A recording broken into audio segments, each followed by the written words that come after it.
Bismillahirrahmanirrahim. Assalamualaikum warahmatullahi wabarakatuh. Alhamdulillah nahmaduhu wa nasta'inuhu wa nastahdi wa nastaghfiruh wa na'udzu billah min syururi anfusina wa min sayyiati a'malina may yahdihillahu fala mudilla lahu wa may yudlil falan tajida lahu waliyyan mursyida. Asyhadu an la ilaha illallah wahdahu la syarika lah wa asyhadu anna Muhammadan abduhu wa rasuluh. Allahumma salli wa sallim wa barik wa an'im ala rasulina wa imamina wa qudwatina wa murabbina wa sayyidina Muhammadin. Allahumma salli wa sallim wa barik alaihi wa ala alihi wa ashabihi wa man tabi'ahu bi ihsan ila yaumiddin. Subhanaka la ilma lana illa ma 'allamtana innaka antal alimul hakim. Rabbana hab lana min azwajina wa dhurriyyatina qurrata a'yun waj'alna lil muttaqina imama. Allahumma ja'alna muqimis shalah wa min dhurriyyatina Rabbana wa taqabbal du'a. Amma ba'd. Bapak Ibu dirahmati Allah, sebuah kehormatan saya ada di sini. Syukur yang berlimpah-limpah atas semua kenikmatan. Semoga Allah jaga syukur ini, sehingga dengan syukur ini kita ditambahi Allah dengan kenikmatan-kenikmatan berikutnya. Semoga Allah SWT menjaga kita semua dari mara bahaya. Allah segera hilangkan wabah ini dan kita akan bisa kembali hidup dalam kenyamanan, dalam kebahagiaan, sehingga bisa beramal soleh maksimal. Sebelumnya tentu saya salam takzim buat Bapak Kepala Dinas Pendidikan Kota Depok, Bapak Tamrin. Hafizallahu ta'ala, mudah-mudahan Allah kuatkan beliau dan seluruh pejabat pendidikan di Kota Depok untuk mengampu jabatan ini dan menghasilkan generasi-generasi peradaban Islam yang mulia. Dan selamat untuk Kota Depok yang baru saja memilih pemimpinnya. Semoga Allah pun memberikan kekuatan kepada para pemimpin di Kota Depok ini. Karena bahkan dulu seorang ahli ilmu mengatakan kalau saya tahu ada satu doa saya yang pasti dikabulkan Allah, pasti akan saya berikan pada pemimpin. Karena kalau pemimpin baik, maka baik seluruh masyarakatnya. Jadi kalau saya tahu Pak, saya sayangnya nggak tahu saya. Kalau tahu saya kasih juga doa ini untuk pemimpin. Tapi tidak masalah, siapa tahu doa ini Allah dengarkan, Allah kabulkan, bahwa semoga Allah SWT memberikan taufik, memberikan kekuatan dan hidayahnya kepada para pemimpin di kota ini. Bapak Ibu yang dirahmati Allah, saya sedang berbahagia, salam khusus saya untuk seluruh guru, untuk seluruh pendidik, seluruh tim pendidik yang ada di Kota Depok, yang hari ini ada di SMP 2 Depok ini, ataupun secara virtual, yang Masya Allah dihadiri dengan antusias dari Pak UTK SMP, SMA, SMK, yang juga semoga Allah Subhanahu wa Ta'ala memberikan pahala yang agung dan berlimpah-limpah untuk para pendidik kebaikan. Ada satu hadis Nabi yang saya sering jadikan sebagai penyemangat saya kalau sedang lelah, Pak. Karena saya juga guru, saya juga ngajar. Saya ini nyantri sampai hari ini warga Depok sesungguhnya, Pak. Jadi saya nyantri ya di Depok, tadi Ustaz Duna sampaikan. Nyantri saya di Depok. Dulu sekolah ini SMP Al-Qolam. Nah, dulu bukan SMP itu, Pak. Dulu nggak ada SD, nggak ada SMP di situ. Dulu pesantren, di situ saya dulu nyantri. Itu dulu pesantren, nggak ada SD, nggak ada SMP, dulu hanya ada TK dan pesantren. Di situ dulu saya nyantri selama 3 tahun. Kemudian hari ini pun ternyata takdir saya ternyata balik ke Kota Depok lagi. Jadi sejak 2011 saya ada di Kota Depok. Jadi saya ini juga warga numpang hidup di Depok. Jadi karena saya juga guru dan saya juga mengajar, maka kalau lelah saya punya hadis hiburan sebagai seorang guru. Rasul Shallallahu Alaihi Wasallam bersabda, Nabi SAW menyampaikan tentang keutamaan para guru itu. Innallaha wa malaikatahu yusalluna ala muallimin nasal khair hatta al-hitan fil bahr wan namlatu fi juhriha. Sesungguhnya Allah, malaikatnya bersolawat. Bayangkan kita disuruh solawat ke siapa? Ke Rasul SAW. Ternyata malah Allah dan Rasulnya bersolawat kepada muallimin nasal khair, kepada semua pengajar kebaikan untuk seluruh masyarakatnya. Guru-guru kebaikan ini, guru-guru yang mengajarkan kebaikan ini mendapatkan sholawat khusus dari Allah dan Rasulnya. Bukan hanya Allah dan Rasulnya. Kata Nabi Muhammad, hattal hitan fil bahr. Sampai ikan yang di lautan itu ikut bersolawat untuk para guru. Wan namlatu fi juhriha, bahkan semut yang ada di lubang itu semua bersolawat untuk para guru. Saya kalau sudah sedang lelah, mungkin agak sakit kepala, pusing, ngantuk gitu ya, itu hadis membangunkan saya. Nah, siapa tahu itu saya sampaikan membangunkan ibu bapak ibu kalau lelah mendidik anak-anak, mudah-mudahan. Satu lagi sebagai penyemangat, Pak, ini syair luar biasa, luar biasa. Penyair ini seorang penyair besar dari Mesir, namanya Ahmad Syauqi, rahimahullah ta'ala. Beliau membuat syair cukup panjang tentang guru. Saya menukilkan 2 bait pertamanya. Beliau mengatakan, kum lil muallimi waffihi tabjila, kadal muallimu ayyakuna rasula, a'alimta ashrafa au ajalla minalladhi yabni wa yunshi'u anfusan wa uqula. Kata beliau, berdiri kalian. Berdiri dan berikan penghormatan kepada semua guru. Karena guru itu nyaris menjadi rasul. Kalimatnya luar biasa, Pak. Karena warasatul anbiya, betul ya? Berdiri kalian, berikan penghargaan pada semua guru karena guru itu nyaris menjadi rasul. Apakah kalian pernah melihat ada yang lebih agung dan lebih mulia dibandingkan mereka yang mampu membangun dan menumbuhkan jiwa dan akal? Itu kerjaan guru. Gak ada yang lebih dari itu. Sekarang mau kita bandingkan. Jembatan, jalan, ini pekerjaan mulia. Semua, angkut sampah pekerjaan mulia. Tapi mana yang lebih mulia? Ini kalau buat punya perbandingan. Dibandingkan dengan yang membangun manusia. Oh jelas. Itu jelas. Maka dari itu yang paling berhak mendapatkan penghargaan paling tinggi di peradaban Islam adalah para guru. Dan penghargaan tinggi itu Bapak Ibu, mohon maaf ini sebesar-besarnya. Saya tidak ngungkit-ngungkit kota Depok ya. Karena sama aja di Indonesia, kota manapun sama.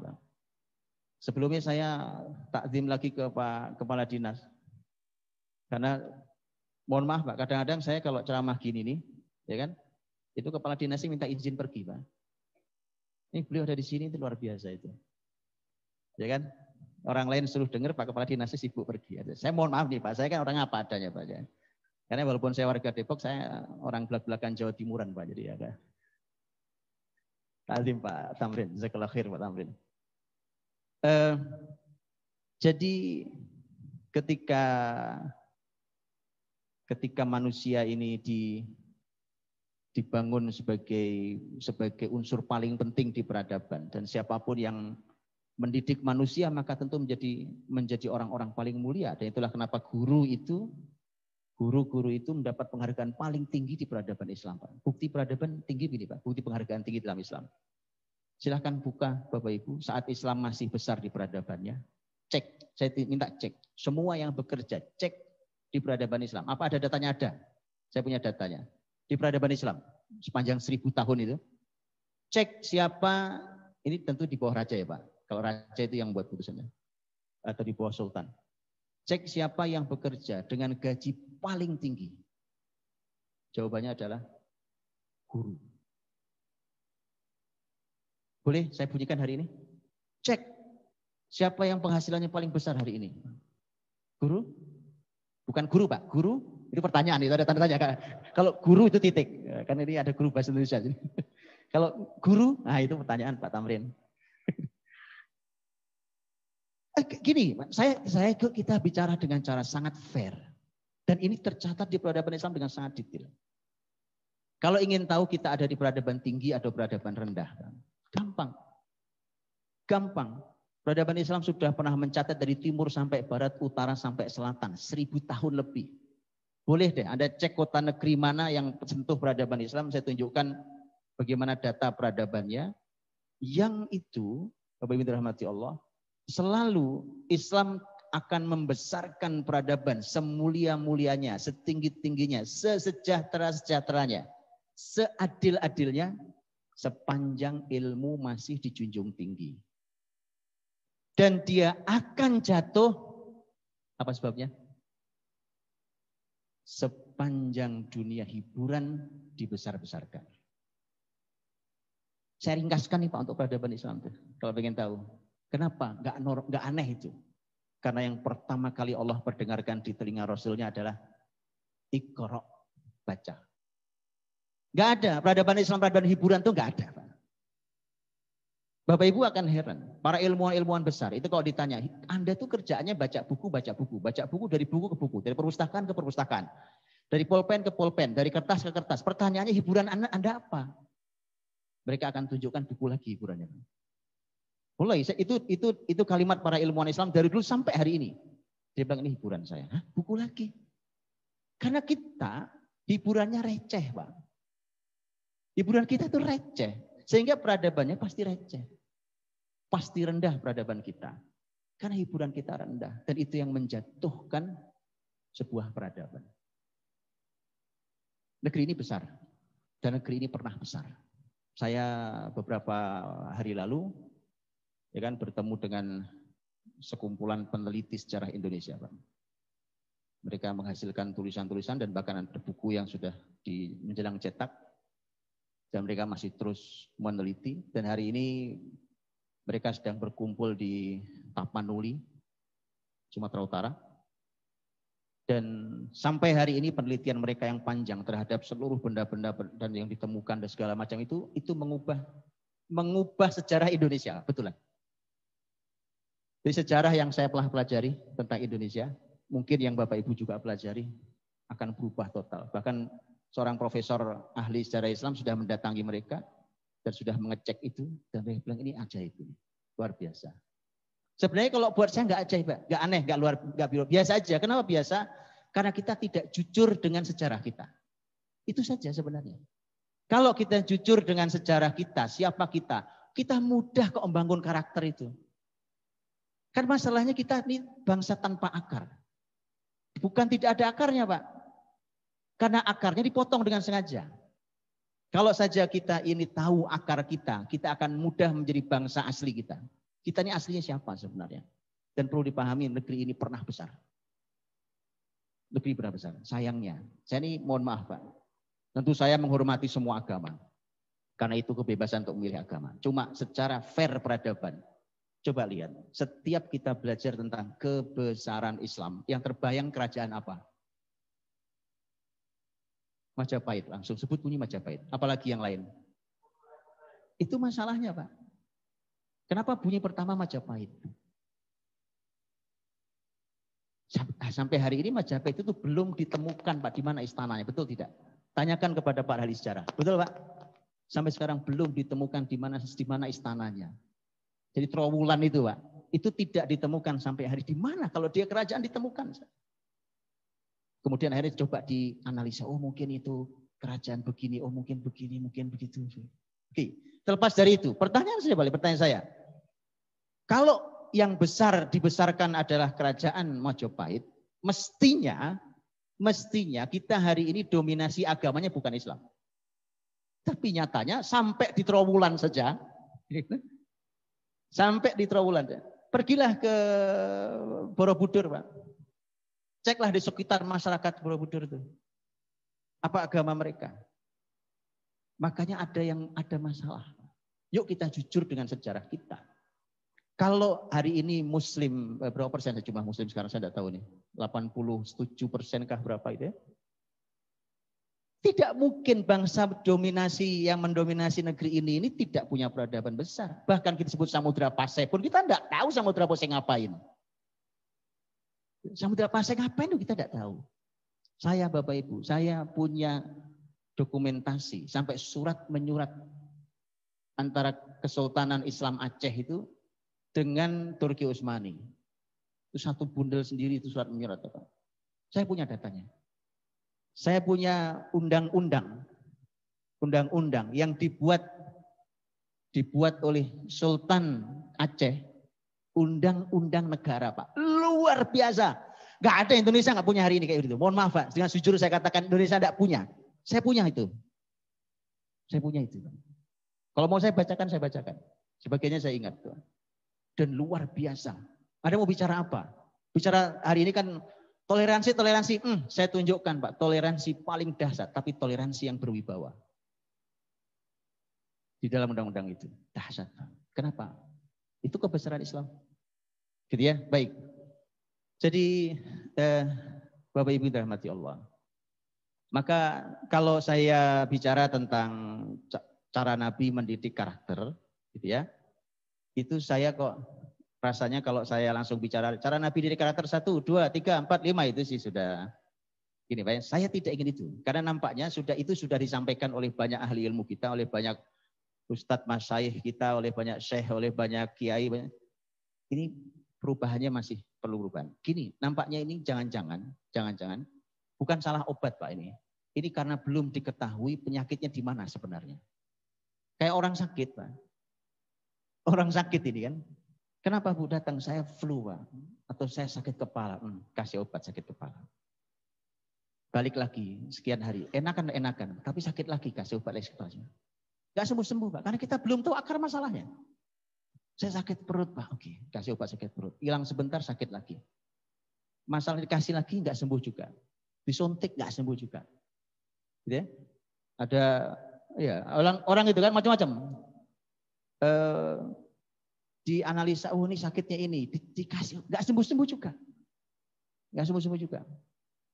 Nampaknya ternyata memang tadi, kita nampaknya salah menganalisa penyakitnya. Nah saya ingin menyampaikan itu dulu. Jadi ketika bicara cara Nabi mendidik karakter, itu nanti kita lihat. Itu sebenarnya Pak. Karena itu sebenarnya jauh lebih mudah, karena kita sudah kenal, karena kita Muslim. Tapi saya ingin sampaikan dulu, Bapak Ibu rahmati Allah. Ya, sebelum nanti kita bicara, karena gini, kadang-kadang kalau kita bicara tentang Islam, itu yang dibayangkan hanya muslimin. Padahal kita semua selama ini selalu mengatakan Islam itu rahmatan, lah itu, lil alamin, bukan rahmatan, lil muslimin. Tapi kalau sudah bicara konsep, kita dianggap Islam itu sempit, Pak. Oh ini cocoknya untuk Muslim saja, Pak. Ini kan negeri ini kan beragam, Bhinneka Tunggal Ika. Pak itu, berarti kita nggak ngakui ayat rahmatan lil alamin itu. Jadi selama ini itu cuma di ujung bibir, tidak ada di hati. Kata alamin itu, Pak, bahkan bukan hanya manusia. Kata alam itu artinya bukan hanya manusia. Bukan hanya manusia. Dan itu kalau diterapkan syariat ini, itu semua bersyukur. Pohon-pohon, dedaunan, batu, semua bersyukur. Mereka mendapat kasih sayangnya Islam ini. Nah, cuma tadi karena kita selalu memahami bahwa kalau bicara Islam berarti sempit khusus buat muslimin. Itu salahnya kita. Enggak salah mereka, enggak. Kita muslimin yang tidak menyadari bahwa Islam ini rahmatan lil alamin. Jadi jangan cuma diteriakkan lah, ya kan? Rahmatan lil alamin, rahmatan lil alamin. Ini Islamnya harus, kemudian terjemahnya kemana-mana. Kalau rahmatan lil alamin, izinkan Islam bicara dengan Muslim. Izinkan Islam bicara dengan Kristen. Izinkan Islam bicara dengan Hindu, Buddha, dengan Konghucu. Izinkan Islam bicara dengan pohon, batu, burung, semua. Kalau Islam betul rahmatan lil alamin, jangan batasi kami. Kalau Anda masih yakin ini, kalau masih yakin rahmatan lil alamin. Kalau sudah nggak yakin ya ini masalah berbeda. Karena itu, kalau sekarang saya bicara cara Nabi mendidik karakter, yakinlah bahwa itu tidak hanya cocok bagi muslimin. Itu maksud saya. Kok bisa gitu? Ya, nanti kita lihat nanti. Tapi itu nanti. Saya bagi waktu saya kan, setengah jam lagi saya. Muqaddimah setengah jam. Perlu kita lihat dulu Pak. Saya ingin ringkaskan perjalanan kurang lebih, anggaplah kurang lebih sekitar 400 tahun Pak. Ini perjalanan 400, saya ringkaskan dalam beberapa kalimat. Supaya kita tahu di mana sumber masalah kita sebenarnya hari ini. Kenapa generasi jadi kayak sekarang ini? Ya kan, kok begini ya gitu. Kadang-kadang nggak usah pakai ukuran agama Bapak Ibu. Pakai ukuran ketimuran saja kita ini jatuh. Betul enggak? Gini wis, nggak usah bicara akhlak, bicara sopan santun. Ayo coba, ya kan, di usia para ayah, para bunda ini, ya kan, dengan yang sangat mengerti sopan santun zaman dahulu. Itu lihat anak sekarang agak kaget-kaget tuh. Gak usah tolok ukur agama deh, tolok ukur adat saja. Itu kita masalah. Makanya saya pernah dialog Pak dengan teman-teman dari arah Sumatera sana. Dari mulai Aceh ke atas terus ke bawah ya. Waktu bicara tentang budaya. Budaya, jadi kembali menghidupkan budaya Indonesia. Itu Bapak Ibu tahu tidak? Teman-teman Sumatera itu semangatnya luar biasa. Menghidupkan budaya. Tahu nggak artinya kalau orang Sumatera menghidupkan budaya gimana? Menghidupkan budaya, itu orang Sumatera semangat. Gimana tidak? Gimana tidak? Yang besar di Sumatera itu adalah Islam. Kami siap hidupkan budaya kembali. Tapi izinkan kami hidupkan budaya betulan. Ini budaya kami. Jangan budaya itu terjemahannya juga terserah kita. Kalau betul kita siap hidupkan budaya Indonesia, kami siap. Itu teman-teman Sumatera Pak. Dari Aceh turun ke bawah sampai Sumatera Utara, Sumatera Barat, Riau, terus mereka sangat siap. Siapa yang tidak tahu tentang kerajaan Islam besar Melayu? Siapa yang tidak kenal Samudra Pasai dengan seluruh kerajaannya? Siapa yang tidak kenal dengan berbagai macam kerajaan Islam dari utara sampai selatan Sumatera? Makanya mereka semangat. Ayo, siap. Tapi betulan yang jujur ya, kami siapkan itu. Tadi saya bilang Pak, Aceh punya undang-undang, bukan undang sekarang ya. Undang-undang zaman dahulu mereka pasti ada sampai sekarang. Masih tercatat sampai sekarang. Gitu. Jadi, nah ini yang yuk kita kenali diri kita supaya nanti kita tahu di sini nampaknya masalahnya. Kalau tahu masalahnya kan gampang toh Pak. Kamu kenapa? Sakit perut. Itu dicek, walah ya kan. Ini cuma makan cabai 30, itu aja masalahnya. Kurangilah dikit, ya kan? Jadi kalau tahu masalahnya, kamu tuh gak kuat. Usus kamu, lambung kamu tuh punya masalah. Kau makan kayak gini pedesnya umpamanya. Jadi tahu masalah. Saya ringkaskan ya Pak. Ini ringkas saja saya kasih perjalanan supaya kita tahu kita itu sebenarnya siapa hari ini. Ini perjalanan panjang peradaban. Saya ringkaskan 400 tahun dalam 4 menit mudah-mudahan. Dari 1 menit 100 tahun. Luar biasa toh. Iya Bapak Ibu, begini. Hari ini asal kita belajar tentang sebuah ilmu, termasuk ilmu pendidikan. Itu mentok tahun 1500-an. Ilmu kita mentok di situ. Itu udah paling jauh. Saya Bapak Ibu mohon maaf, saya sudah diskusi dengan berbagai lintas ilmu. Betulan, saya mohon maaf bahasanya agak enggak enak. Tapi saya harus sampaikan bahwa ilmu apapun lari ke belakang paling jauh Pak tahun 1500.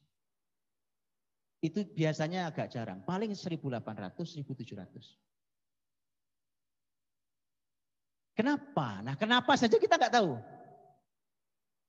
Kemudian kita terbawa oleh kalimat yang namanya karena 1500 ke sini itu kan masa golden age.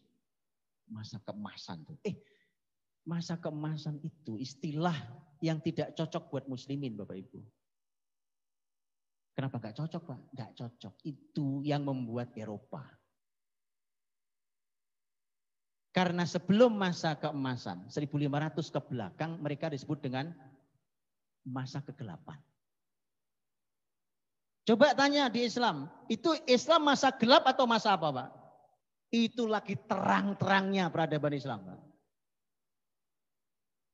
Jadi kita disuruh mengakui bahwa masa itu gelap kayak mereka. Itu lagi terang-terangnya peradaban Islam. Eropa lagi belajar ngeja satu huruf Pak. Abatasa. Kok abatasa? Iya. Mereka belajarnya kemana? Belajar ke Andalus Pak. Spanyol, Portugal, Prancis Selatan, masuk ke Sisilia, sekarang punya Italia. Mereka belajar di situ. Dan mereka mengeja dengan abatasa itu. Abatasa mereka belajar dan segala macam ilmu mereka bawa ke Eropa. Bacalah itu dulu. Nah itu Bapak Ibu kemudian akhirnya kita sudah salah mendefinisikan diri kita. Kita menganggap akhirnya terbawa bahwa itu masa gelap Sehingga masa di belakang 1500 tidak layak dipelajari.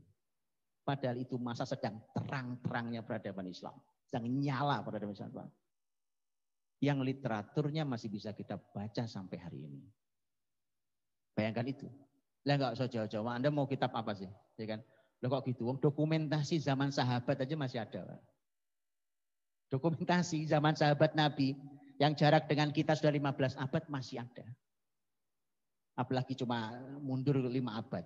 15 abad masih ada. Saya belum lama, baru beberapa minggu ini, diskusi tentang sebuah ilmu.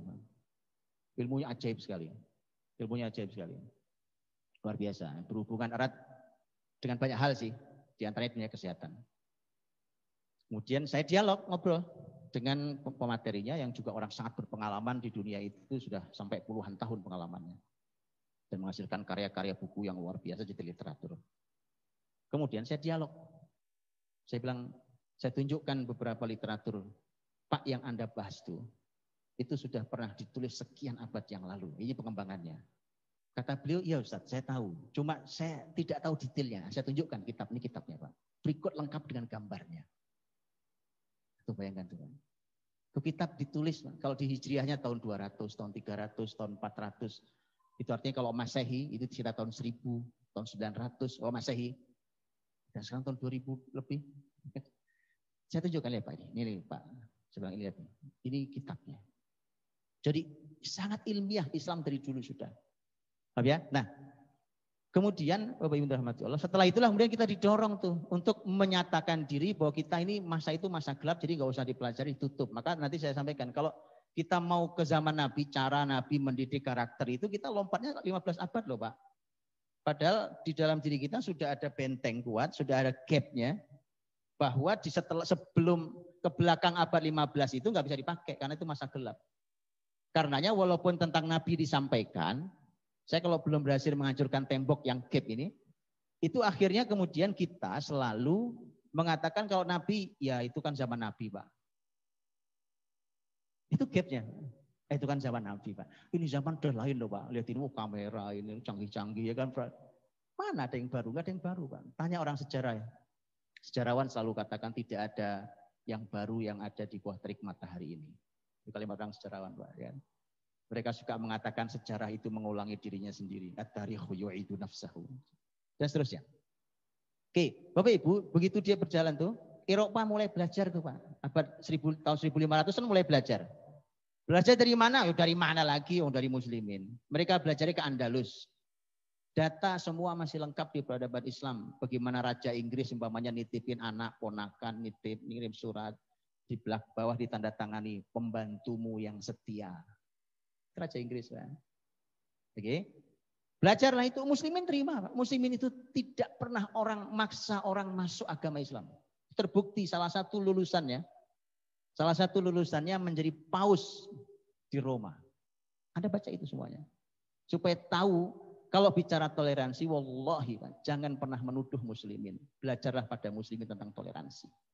Betulan. Kalau saya punya waktu saya buka. Tentang bagaimana toleransi hebatnya muslim. Jangan pernah ajari kami toleransi. Oke?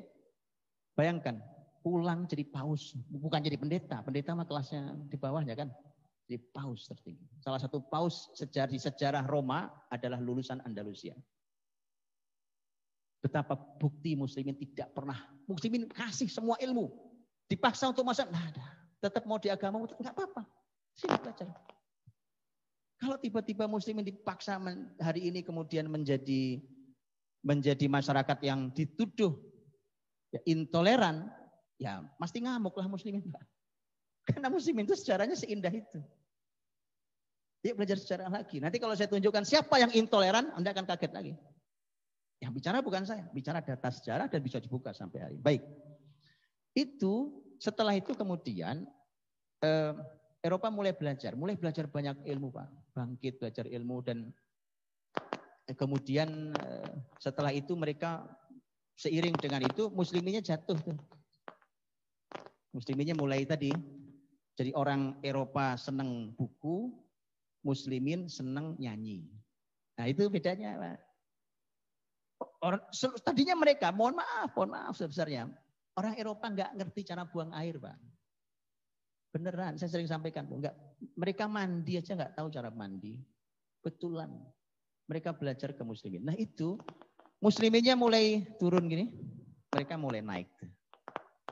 Jadi memang bukan kebesaran mereka. Tapi karena kelemahan kita. Akhirnya lama-lama tentu karena mereka bukan muslim, maka mereka dengan keyakinan mereka. Apa yang terjadi? Yang terjadi bahkan Eropa, Amerika hari ini gelombangnya bukan gelombang agama, Pak. Bahkan bukan Kristen sekalipun. Uang gereja banyak dijual kok. Betul ya? Gereja banyak dijual kok. Tapi gelombangnya ateis. Ateisme mereka tidak percaya Tuhan. Ini sebenarnya adalah perpanjangan dari dua orang Yahudi Jerman di tahun 1800-an, ya kan? Yang kita tahu Karl Marx, ya Karl Marx dan Friedrich Engels. Ini dua teman akrab nih, ya kan? Ya, komunis sosialis, okay? Yang itu menghabisi seluruh akar agama. Sudah, akhirnya manusia bahkan sekarang gelombangnya udah masuk Indonesia, Pak. Dimasuk Indonesia, anak-anak muda itu sudah sangat vulgar, mohon maaf di medsos. Sudah sangat vulgar ditanya, kau percaya Tuhan? Dia bilang enggak. Wallahi Pak, sudah pernah lihat Pak Kadis? Karena saya harus mengamati seluruh Pak sampai medsos. Sampai di mana generasi ini. Itu sampai vulgar, bahkan itu kalau di istilah anak sekarang itu subscribernya, followernya sangat banyak. Dan mereka dengan sangat vulgar mengatakan, kau percaya Tuhan? Enggak, saya enggak percaya Tuhan. Itu di Indonesia, anak Indonesia. Dan itu tokoh-tokoh di dunia medsos. Nah, sudah akhirnya Bapak Ibu dirahmati Allah ketika mereka ngambil asli dari Islam dan itu membahagiakan dan membesarkan mereka. Baik. Kemudian mereka hari ini besar secara material. Kebendaan. Seluruh ilmu kita yang kita pelajari, semua penelitian kita tidak jauh hanya urusannya fisik. Jadi urusan fisik, harta, uang, tema kesejahteraan, membangun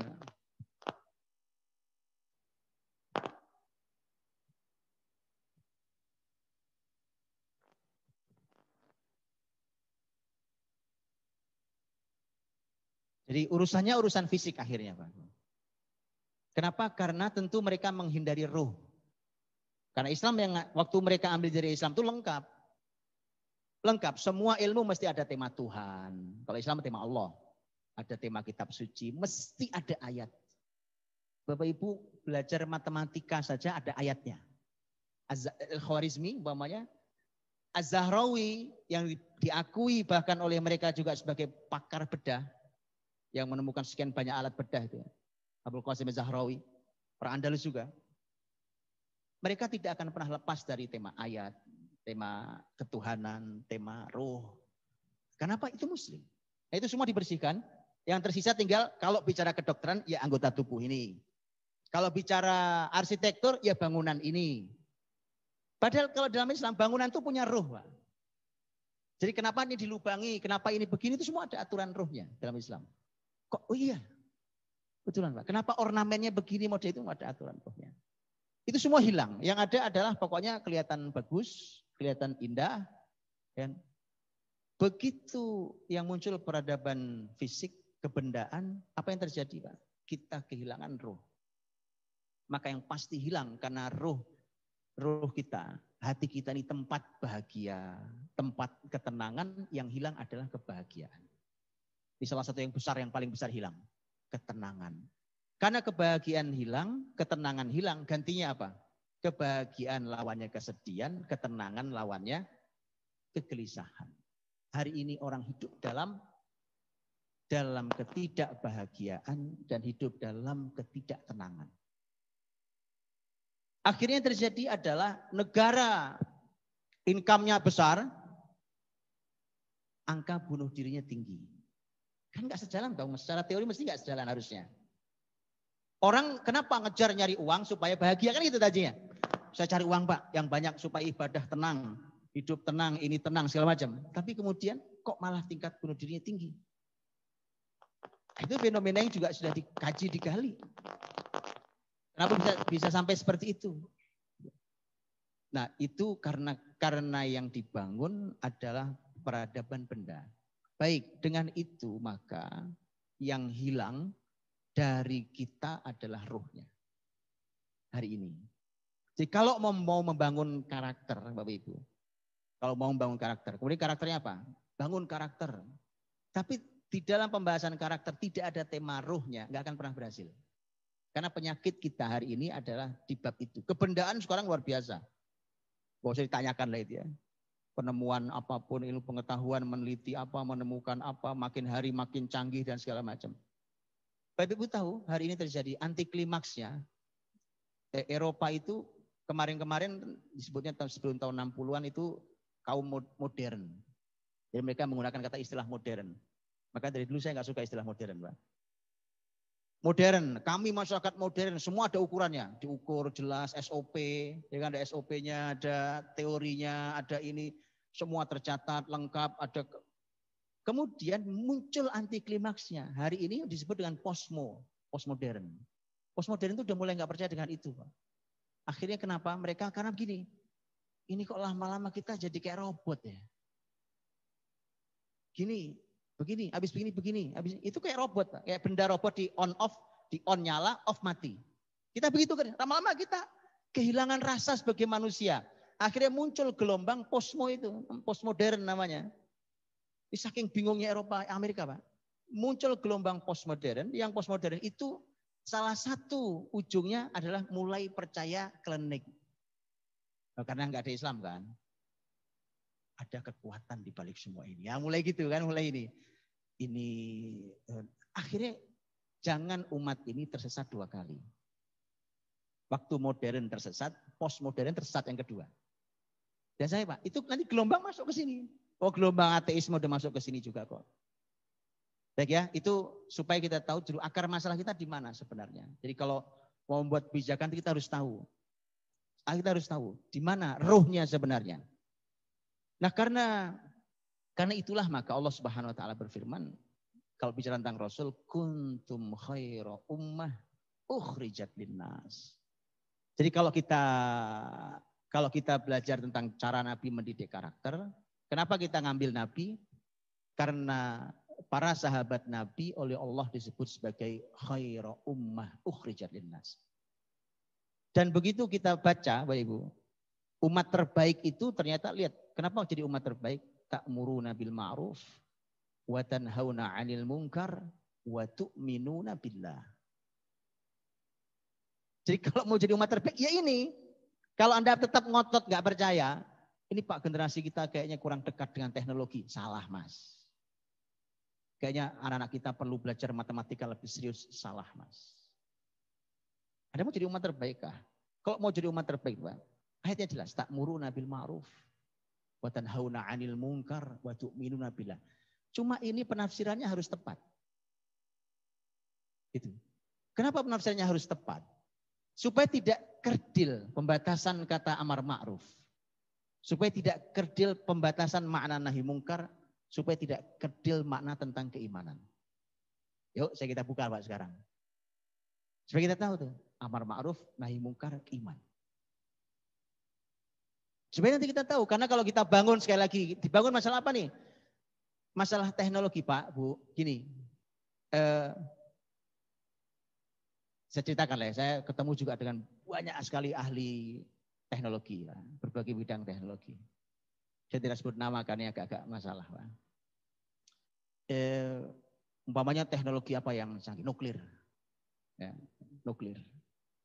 Saya pernah jumpa Pak dengan orang tinggi di negeri ini yang nuklir. Beliau seorang pakar nuklir, beliau juga pejabat di situ. Dialog ngobrol sama saya, beliau sampaikan sebenarnya Ustadz, di negeri ini itu sudah ada cukup ahli nuklir. Kita bisa buat nuklir lagi seperti yang di Serpong itu. Waktu itu ngobrol di Serpong itu Pak. Saya diajak masuk sampai lihat nuklir Indonesia punya Pak. Saya lihat langsung, oh nuklir itu kayak gini tuh. Iya. Dengan prosedur yang rumit masuk ke dalam ya kan. Oh ini itu nuklir itu. Jadi kalau Bapak Ibu belum lihat nuklir, ya lihat dulu lah.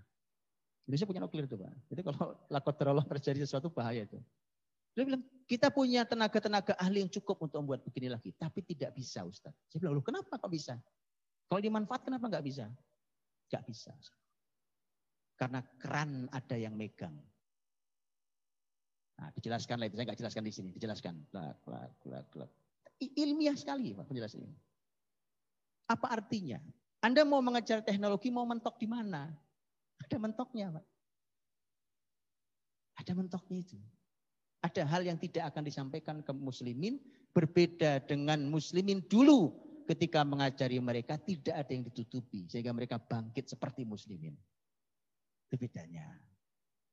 Makanya kalau itu yang dikejar, yakinlah Anda tidak akan pernah bisa mengejar. Itu aja masalahnya. Makanya Allah menyampaikan, kalau mau menjadi khaira ummah, seperti dahulu generasi Islam, zaman sahabat dan seterusnya, itu ta'muruna bil ma'ruf wa tanhauna 'anil munkar wa tu'minuna billah. Coba lihat ta'muruna bil ma'ruf. Coba lihat ta'murun itu artinya kalian memerintahkan. Al ma'ruf artinya kebaikan. Ta'muruna bil ma'ruf artinya jadi semua hal bentuk kebaikan itu harus terjadi sesama kita untuk saling perintah, Pak. Saya perintahkan Bapak Ibu perintahkan saya. Jadi saling interaksi yang baik untuk saling mengajari kebaikan. Apa saja yang ma'ruf, kita harus saling menebarkan itu. Contoh gini, pokoknya, ya ma'ruf, sholat juga ma'ruf, puasa sunnah ma'ruf, puasa wajib ma'ruf, sedekah ma'ruf, penelitian ilmiah ma'ruf. Anda mau meneliti ilmu apapun, yang manfaat itu ma'ruf. Itu harus saling dorong di antara kita. Makanya para ulama Islam, para ulama fikih mengatakan gini, Pak. Sayang ya, ini dulu saya pernah dengarkan dari seorang ahli fikih, seorang dokter fikih. Beliau mengatakan sayangnya hari ini para ustadz ini kalau ngasih contoh masih contoh klasik. Apa contoh fardu kifayah? Ya kan? Jawabannya sholat jenazah. Benar, enggak salah, harus disebutkan. Karena itu dalam kitab fikih dan itu benar. Dan harus disampaikan karena itu tulisan ulama-ulama mulia. Cuma hadirkan itu supaya generasi kita sadar. Belajar fikih itu belajar kehidupan hari ini. Itu enggak pernah dapat rasanya. Kenapa tidak Anda katakan, tidak Anda tambahi bahwa siapa di sini yang belajar mesin itu fardu kifayah. Siapa yang belajar IT itu fardu kifayah. Siapa yang belajar kesehatan itu fardu kifayah. Orang berangkat belajar semangatnya menjalankan fardu kifayah. Ya, bukan sekolah semangatnya nyari sertifikat terus dapat kerja, ya makanya hasilnya rendah. Betul ya?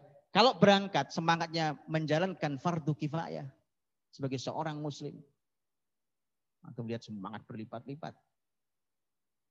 Itu. Makanya ta'muruna bil ma'ruf. Jadi pokoknya semua hal yang ma'ruf yang kita lakukan itu, apapun yang ma'ruf. Kalau fardu kifayah pasti ma'ruf lah. Namanya posisinya sunnah aja enggak Pak. Kalau sunnah itu di bawahnya lagi kan. Bahkan dia fardu, dia kewajiban. Jadi penting mendorong mengawali segala sesuatu dengan niat yang benar itu yang paling penting. Sekolah nih anak TK, PAUD, SD, SMP apa terus sampai ke atas. Sampai kuliah, sampai S3. Tanyakan dulu deh niatnya apa. Kamu ngapain ke sini gitu. Saya Pak, mohon maaf saya punya teman nih dokter Pak. Kuliahnya dulu di luar negeri ya. Dokter spesialis, dokter bedah saraf. Gitu. Itu dosen beliau di salah satu kampus negeri. Itu sama mahasiswanya galak Pak. Itu pernah cerita langsung ke saya. Jadi beliau nyopirin saya di kota beliau. Dan berdua itu beliau banyak ngobrol. Beliau cerita ke saya. Suatu hari Ustadz saya ngajar di kelas mahasiswa saya, kelas kedokteran. Saya tanya, kalian ngapain masuk kedokteran? Satu kelas, suruh ngomong satu-satu. Wah bahasanya indah semua Pak. Ini demi menolong sesama, demi kemanusiaan. Ini supaya kita bisa manfaat untuk orang lain dan segala macam. Kemudian dia berkata begini, saya katakan Ustadz, kalian semua pembohong. Kalian tidak jujur. Kalian kesini hanya berharap bisa punya uang jadi orang kaya di kemudian hari. Bukan saya loh Pak, itu Pak dosen itu. Pak dokter nih Pak, spesialis bedah saraf itu, nggak sembarang orang ya. Itu luar biasa. Karena beliau peduli. Beliau peduli. Ini bukan masalah kebendaan uang tadi itu.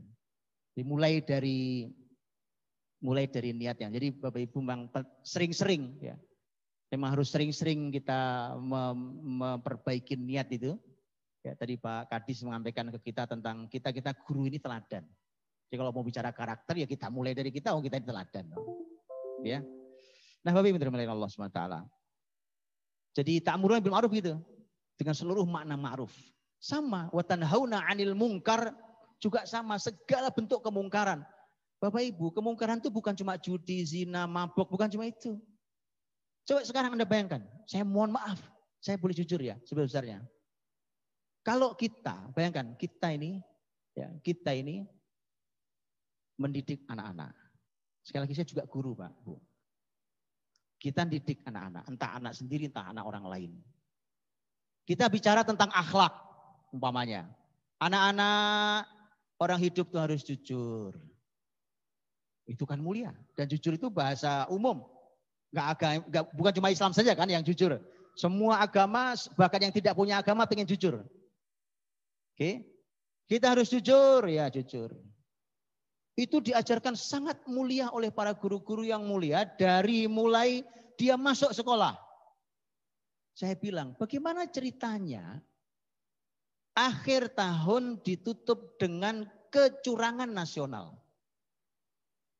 Terus mau bentuk karakter apa kita? Ujian nasional. Dibuatlah apa namanya itu, saya pernah nanya ke guru-guru itu.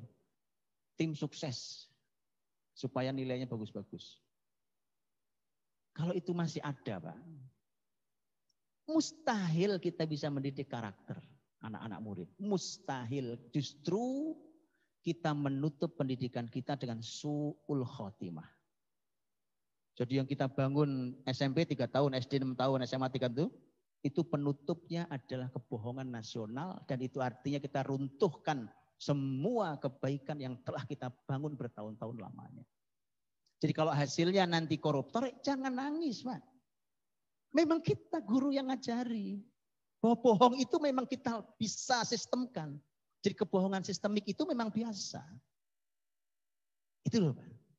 Makanya Bapak Ibu dirahmati Allah, Quran. Kalau kita mau bicara tentang Rasul, nanti saya sering sarankan. Ada banyak buku para ulama Islam yang mengajarkan tentang pendidikan Rasul. Bagaimana Nabi mendidik. Itu nomor 1 Pak Bu. Nomor 1. Jadi sebelum cara Nabi ngajar. 1, 2, 3 sekian puluh banyaknya. Itu nomor 1 mesti keteladanan. Mesti Pak. Buka buku apapun. Pasti. Kenapa? Karena dalam Islam tidak bisa mengajarkan sesuatu. Tidak bisa menanam sesuatu. Tidak bisa mengubah tanpa kita yang lebih dulu berubah. Itu kaidah Islam banget.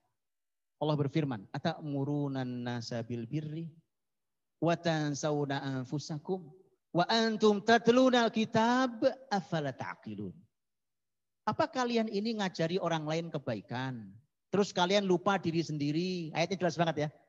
Kalian ngajari orang lain kebaikan, kalian lupa diri sendiri. Padahal kalian baca kitab, akalmu kemana?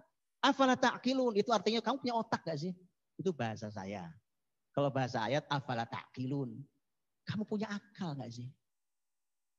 Terus kita berharap generasi berkarakter yang gak bisa.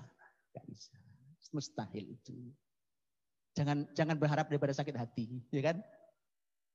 Kalau mau mengajarkan kejujuran, maka kita orang yang pertama jujur. Itu kenapa, terima kasih Ustazah tadi dibacakan dengan suara yang luar biasa indah. Tadi Quran kita nikmati diantaranya dengan suara. Ayat dibacakan itu saya tidak tahu kenapa Ustazah milih 2 surat itu. 1 surat Al-Isra, 2 surat Al-Ahzab. Ini surat luar biasa.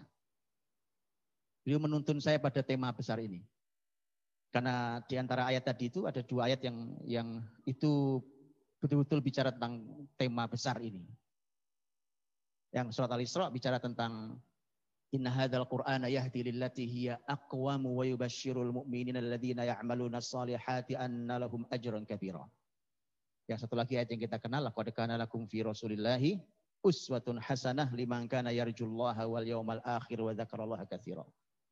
Yang satu ingin menyampaikan bahwa Quran ini memberikan petunjuk jalan yang lebih lurus dan memberikan kabar gembira kepada orang beriman beramal soleh bahwa mereka mendapatkan pahala yang besar. Yang satu ingin menyampaikan bahwa buat kalian Rasul adalah teladan yang baik bagi siapapun yang enggak buat semua orang. Nabi teladan baik bukan untuk semua orang. Enggak semua orang bisa meneladani Nabi, walau Nabi teladan terbaik. Kenapa? Karenanya Allah mengatakan liman, untuk, jadi enggak semua orang.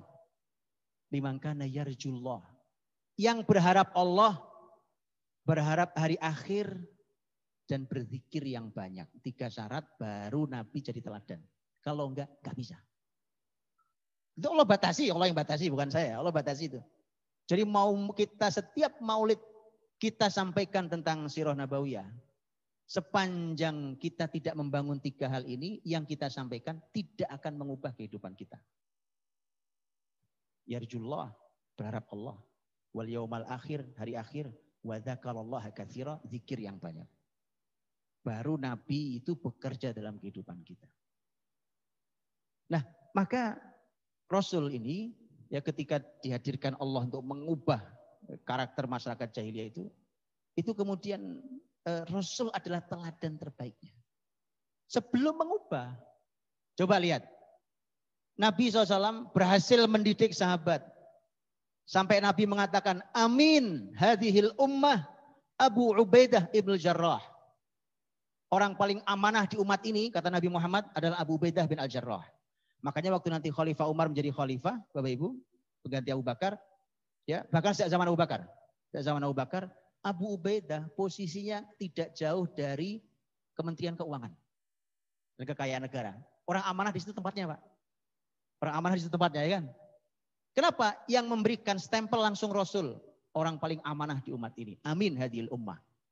Nabi bisa mendidik orang seperti Abu Ubaidah yang sangat amanah karena Nabi adalah Al-Amin.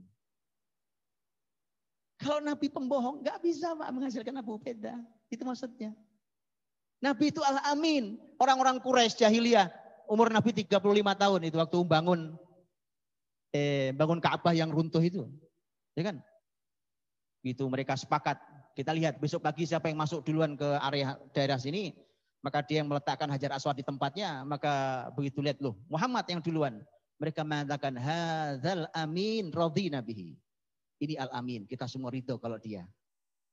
Itu Nabi Muhammad belum jadi nabi, sudah Al-Amin.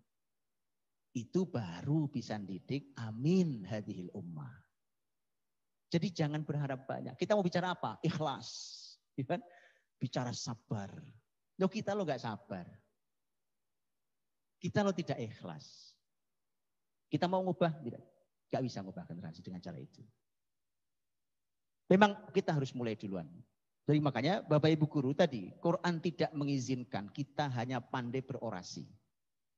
Ngomong pinter, pandai orasi, mengajarkan, yang penting kurikulum selesai. Terus kita berharap baik, tidak akan bisa baik.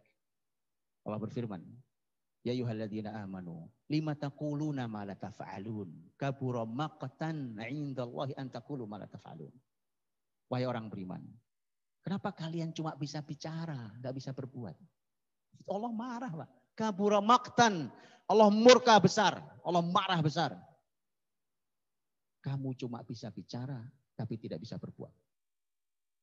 Bicara tentang kejujuran, kamu enggak jujur, kamu yang ngajari enggak jujur. Bicara tentang kejujuran, kamu jangan suka nipu teman. Lah kita loh penipu. Jangan ngambil hak orang lain, kita loh ngambil hak orang lain. Gitu Pak. Makanya dalam Islam pendidik itu teladanan. Saya Allah yarham Pak, ini waktu itu Masya Allah dapat nasihat saya dari sudah meninggal beliau, rahimahullah. Beliau mantan rektor Unsula Semarang, Universitas Sultan Agung. Allah yarham sudah meninggal. Beliau mengatakan kalimat yang luar biasa. Beliau mengatakan pendidikan itu kurikulum sesungguhnya adalah guru. Karena guru bisa menghidupkan kurikulum yang mati dan bisa mematikan kurikulum yang hidup. Itu kalimat beliau, bagus banget Pak.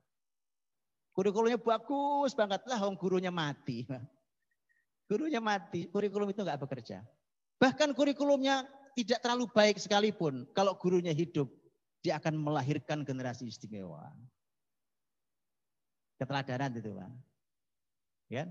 Sekali lagi, tema ta'muruna bil ma'ruf wa tanhauna 'anil munkar. Nahi munkar itu di segala level. Segala level dan segala hal. Coba lihat betapa jahatnya.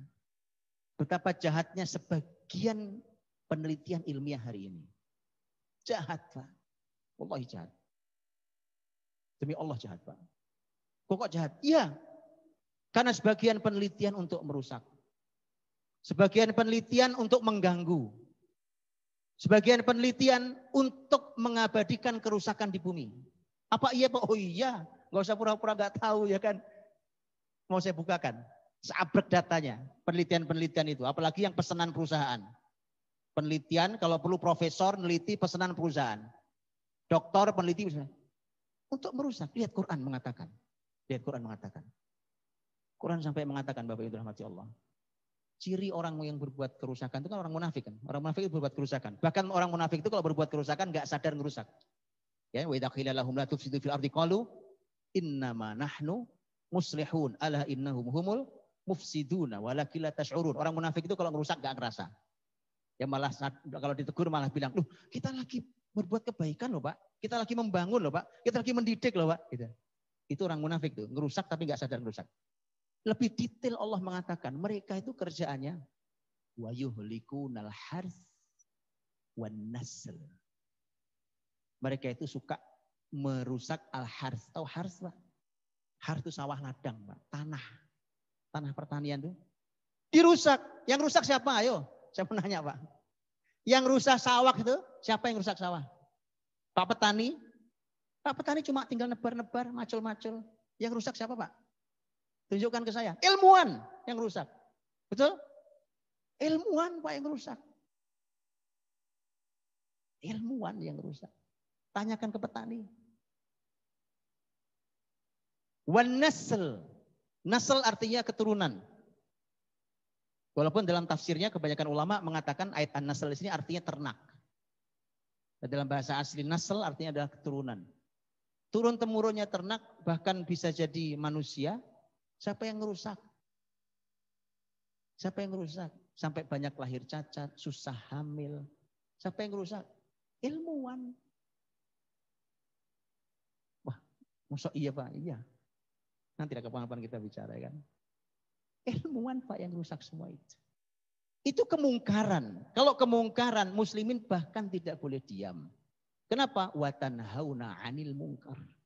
Ilmuwan-ilmuwan Islam itu harus mencegah itu. Ilmu pengetahuan kita lawan ilmu pengetahuan. Bukan gitu. Ya kan? Kebijakan rusak kita lawan kebijakan dengan kebijakan yang tepat, yang benar. Dan seterusnya. Nah, wa tu'minuna billah. Berimanlah itu pada Allah SWT. Beriman pada Allah SWT. Wah, itu bicara iman tuh Bapak Ibu rahmati Allah, Masya Allah. Kata Nabi SAW, al-imanu bid'un wa sittuna syu'bah. Dalam riwayat al-imanu bid'un wa sab'una syu'bah. Kata Nabi, iman itu 60-an cabang. Atau 70-an cabang. Wa a'laha kalimatul la ilaha illallah. Yang paling tinggi kalimat la ilaha illallah. Ya. Wa adnaha imatatul adha 'anit tariq. Yang paling bawah menyingkirkan sesuatu yang menyakitkan di jalan. Dicek aja, Pak. SD, TK, SD, SMP, SMA, sekuliah. Itu ada beling pecahan kaca, apa paku di jalan. Lewat, kok dilewati, nggak diambil, disingkirkan. Alah. Iman paling bawah aja belum dapat. Karena menyingkirkan sesuatu yang menyakitkan dari jalan adalah iman paling rendah. Ya kalau udah paling rendah kan udah nggak ada lagi bawahnya. Gitu loh, Pak, itu tolak ukur generasi. Menumbuhkan itu tolak ukur, itu bukan cuma sekedar diceramahi kan. Betul ya? Jadi gampang sekarang. Kalau mau ngukur nih, ini SMP 2 nih. Kalau ukur gampang. Coba aja kalau ukur gampang. Coba ada hal yang sengaja diuji, ya kan? Lihat, santri menyingkirkan nggak? Coba lihatin. Kok dilewat-lewatin saja nih? Alah. Iman paling rendah pun belum. Kalimat Rasul. Jadi tolak ukur Islam sangat jelas. Ini semua membangun segala macam, semua ada. Baik, waktu saya sudah habis ini. Jazakallahu khair. Jadi intinya Wabi rahmati Allah, saya ingin menyampaikan bahwa kalau saya berikan beberapa kesimpulan. Bahwa generasi khairah ummah, generasi terbaik adalah generasi Nabi dan para sahabat. Itu Nabi sendiri yang katakan. Kemudian sudah tepat kalau kita bercerminnya ke Nabi. Hanya saja semua perbaikan itu dimulai dari keteladanan. Mustahil mengubah sesuatu tanpa mengubah diri orang yang memperbaikinya. Dan kemudian kalau kita mau betul-betul berubah dan generasi ini betul-betul mau berubah yang lebih baik, yuk kita dekati Nabi, kita pelajari dengan sangat detail dari mulai isinya, kontennya, sampai metodologinya. Karena semua lengkap dan semua itu hasilnya tercatat di sepanjang peradaban Islam. Dan saya kira itu, jazakumullah khair, terima kasih banyak wa rahmati Allah. Salam ta'zim hormat saya untuk seluruh pendidik di kota ini. Semoga Allah berkahi, semoga Allah berikan bimbingan. Semoga Allah berikan kita keturunan yang menyejukkan pandangan mata dan jadikan pemimpin bagi orang-orang yang bertakwa. Dan terima kasih banyak. Assalamualaikum warahmatullahi wabarakatuh.